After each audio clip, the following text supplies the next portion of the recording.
Okay, picture this. You've got this massive 125-gallon fish tank sitting right in the middle of your living room. Out of absolutely nowhere, the seam fails. It starts leaking everywhere. You're panicking, you're trying to save your floors, save your fish, and your very first thought is, I've got to take this thing back to PetSmart. But then, your heart just completely drops. You can't find the receipt. And that tank? Yeah, it cost you well over $1,000. Welcome to The Explainer. Today we are tackling a highly requested, super practical topic, PetSmart returns without a receipt. Navigating corporate return policies can honestly feel like wandering through a maze blindfolded. But don't worry, we're going to decode exactly how you can get your money back. Validating that sheer panic is step one, right? Because we have all been there. You buy a pricey item, you swear you put the receipt in a safe spot, or maybe you just tossed it thinking, hey, it's going to work perfectly. But when it doesn't, that tiny little piece of thermal paper suddenly feels like the most valuable thing on earth. Just take a breath. There is actually a very structured, completely reliable way to navigate this exact problem if you just know the internal protocols. And you know, that opening scenario, it is absolutely not just a hypothetical. Just look at this quote from a real Reddit user, Ansies_wildlife, who literally lived this absolute nightmare with a year-and-a-half-old, 125-gallon tank. They went back and forth with corporate, talked to the local store, only to find out that the store physically could not retrieve their receipt. It perfectly illustrates the absolute worst-case scenario here. Understanding the nuts and bolts of corporate policy isn't just fun trivia. It's honestly a necessary financial survival skill. So, to rescue your unreceipted return, here is the exact troubleshooting tree we're going to use. We'll hit the lost receipt dilemma, the 60-day policy baseline, the treats rewards hack, exceptions and tricky scenarios, the merchandise credit fallback, and then we'll wrap up with a quick summary and disclaimer. All right, let's jump right into section 1, the lost receipt dilemma. So when you walk up to the register without a receipt, there's this really common misconception that the cashier is just kind of being difficult if they say they can't look it up. But here's the harsh reality of retail point-of-sale systems, including PetSmart's. They are simply not built to store endless transaction data locally. As verified by multiple PetSmart employees, store registers physically cannot pull up a receipt past 60 days. The data is literally wiped from that local store's system. So if your purchase is older than a couple of months, like that year-and-a-half-old fish tank, the local store can't reprint your lost receipt. It doesn't matter who you ask or how much of a fuss you make, the digital trail at that specific register is just gone. Which brings us to section 2, the 60-day policy baseline. Before we can really start hacking the return policy, we've got to look at this foundational timeline. Day 1, you make the purchase, and the clock immediately starts ticking. Day 60 is the absolute final day you can get a full refund back to your original payment method, whether that's cash, credit, or debit, assuming, of course, you can prove the purchase. But once you hit day 61 and beyond, not only does your return window for your original payment completely close, but like we just talked about, the record is dumped from the store's register. 60 days is the hard corporate deadline. Let's move to section 3, the treats rewards hack. Now this, right here, is the real hero of our story. It's the main reason you should never just brush off the cashier when they ask for your phone number. The Treats Rewards database is PetSmart's totally free loyalty program. And yeah, you earn points, but way more importantly for us today, it automatically logs and stores your purchase history on a centralized corporate server that is entirely outside of the local store's 60-day register limits. If you gave your phone number at checkout, that lost piece of paper, it might not matter at all. So here is exactly how this digital lifesaver works when you're standing at the counter. Step 1, you bring your unreceipted item up and give the cashier your phone number or email. Step 2, they query that central treats database. And step 3, the system communicates with the main server and electronically reconstructs your original transaction ledger. In the eyes of the system, your completely unreceipted return was just magically transformed back into a fully receipted one. It is a total game changer. But you really need to notice the stark contrast in outcomes here.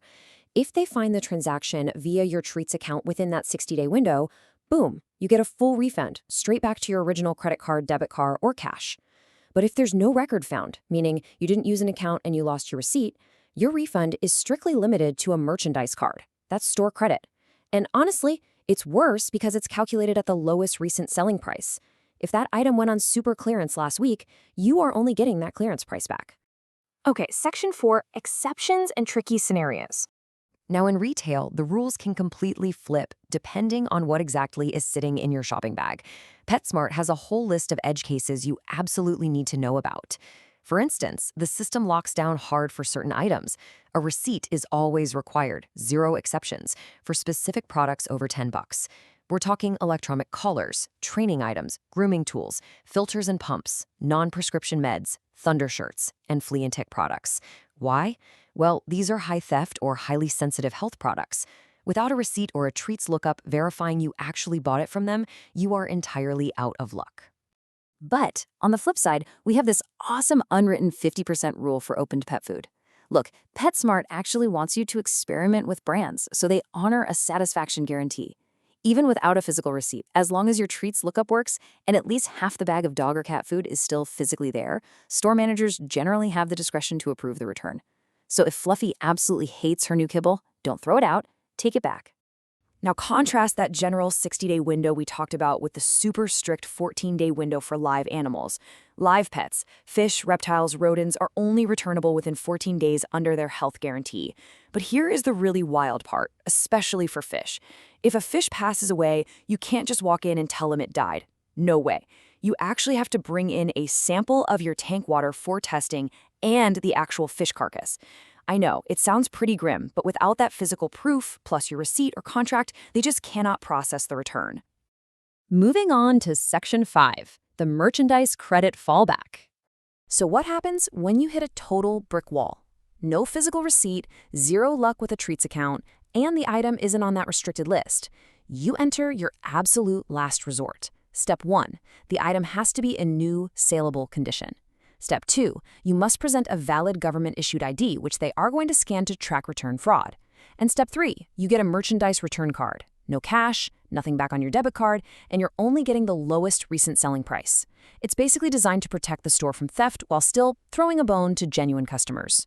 But there is a massive caveat to all of this, and it's called manager discretion.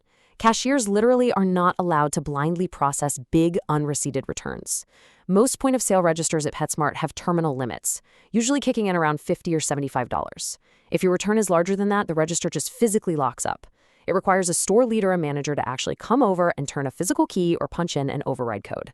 The manager has the final absolute say on whether to accept or deny your unreceipted return. And trust me, they will use that discretion if you're acting suspicious. Check out this insider perspective from a verified PetSmart associate. They said, "Our return policy does state PetSmart stores can refuse returns at their discretion. I have more or less banned some people from returns." This associate pointed out that doing stuff like walking in 10 minutes before closing to return a bunch of high-ticket items or handing over an ID that totally doesn't match the treats account, those are massive red flags. If you act shady, a manager is just going to deny the return outright. Be polite, be transparent, and your chances of success will skyrocket. Finally, Section 6, Summary and Important Disclaimer. Let's distill these core strategies so you can walk into the store feeling fully empowered. Number 1, always, always, always use a Treats Rewards account. Your phone number is your ultimate backup receipt. Number 2, you've got 60 days for a standard refund, but only a tight 14 days for live pets. Number 3, if you have absolutely zero proof of purchase, you better have your ID on you and you're only getting store credit at the lowest price. And lastly, managers hold the keys, literally and figuratively. A little kindness goes a really long way. Now for our necessary professional disclaimer. The retail landscape is constantly shifting, right? Corporate policies update, registers get software patches, and individual store managers might interpret the rules slightly differently. The strategies we laid out today are based on current, well-documented protocols, but they are absolutely subject to change. Always call your local PetSmart store just to verify their specific stance before you haul a 125-gallon tank out into the parking lot. So I'm going to leave you with this final, kind of provocative thought.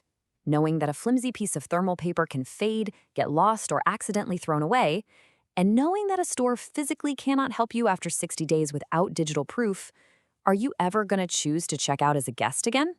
Seriously, taking 5 seconds to punch in a phone number could literally save you hundreds of dollars down the line. Thanks for joining me on this explainer today. Stay curious, stay organized, and we will see you next time.